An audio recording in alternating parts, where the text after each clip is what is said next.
DSD 309. So okay din tong ganito, nasa estimate ko nasa 4,000 plus yata yung halagang bago na ito mga idol.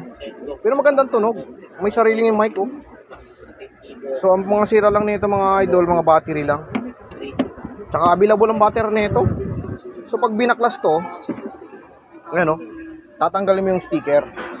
Kasi may screw pa dyan. Tapos mayroon pang screw sa ilalim na dalawa. Yan, dalawang butas yan. So yan. Battery lang sira na ito kasi namamatay daw pag tumagal. Saglit lang. Bluetooth map. Ha?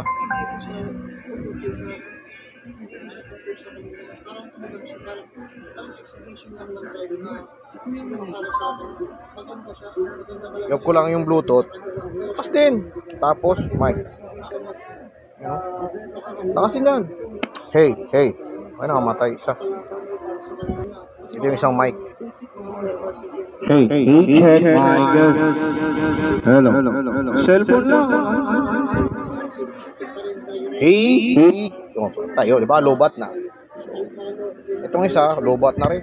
Mga battery lang mga sira na ito. So, nagagawa naman to. Para makita natin yung battery, buksan natin. Kaya malakas to kasi itong lamay, ganyan lang. So, yun yung battery yan. 7.4 volts lang yan. Maraming napabili. So, maganda ka lang kasi ito, malakas. Sakto lang. Kasi malaki yung speaker. Dalawa. So, yun. Maganda tunog niya. Magpapalit lang ako ng battery.